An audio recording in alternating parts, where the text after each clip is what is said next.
I want to take you back to a transformative moment. There you are, a college sophomore at College sophomore.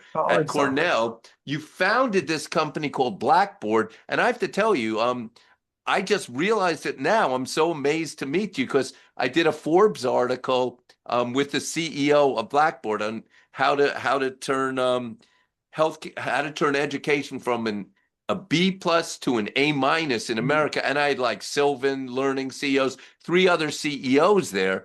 But I never realized here I am today with you, and you were the founder. But this was as a sophomore in college. How did you come up with the idea? What obstacles did you overcome to have this transformative moment? Well, I hope you have a few hours. I understand we only have a couple minutes, so I'll try to keep it brief. Um, every large company started off as a small company, and every small company had to come up with their idea and then execute on it. And so the idea from Blackboard actually traces its roots all the way to a single classroom where I was sitting in Dr. Cindy Van Ess's Intro to Stats class, and I'm dyslexic, and I really struggled with transcribing all the different curbs. And so I went up to her and I asked, is it possible for me to get the course notes? And she said it wouldn't be fair. I would, if I could give them to you, I'd want to give them to everybody. And I said, oh, we can make that happen. Give them to me and I'll scan them. And this is before there was a browser. This is before there was the modern internet. There's a technology called Gopher, which no one remembers, but it was a text-based internet. Think about it that way. So I go up in front of the class and I introduce myself and I say, hey, you'll be able to go from your dorm room to the library and download and then print out the notes, and we can all, take notes in the margins, because I don't know if you're having the same problems I am, but I can't keep up with learning and transcribing. And so that was the beginning of it. We created a text-based website for course documents. And then other professors said, hey, you're that Dan Kane, could you do it in my class? And I said, sure, happy to. And then before I knew it, we had more demand than I could do myself. So I told the department, I'm working two other jobs and putting myself through school.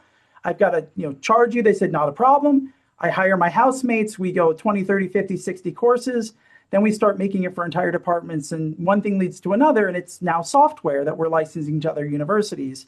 And that's how these things happen. Now, I was never the CEO or co-CEO of Blackboard, because I knew enough to know that while I may have a great idea and I could help write great software, businesses are built, right? Entrepreneurs are built, not born. Like, you can have a visionary idea and you can invent something, but to actually operate a business, that's learned. And that's only really learned through wisdom. And you can either acquire that wisdom the easier way, about reading great books about it, listening to podcasts, watching your YouTube channel, or you can learn it the hard way. And I decided that books weren't going to be enough. And I watched and learned from some great former CEOs of Blackboard as we learned how to scale venture capital and private equity and raise money.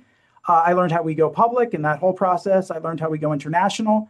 And eventually that company sold to private equity. So I got sort of the whole life cycle through Blackboard. And then at that point, I felt like, okay, I had learned enough and had gained enough experience that I could do it myself, and became the founding CEO of ModMed. I want to take you back to a transformative moment. There you are, a college sophomore at College software. Cornell. You founded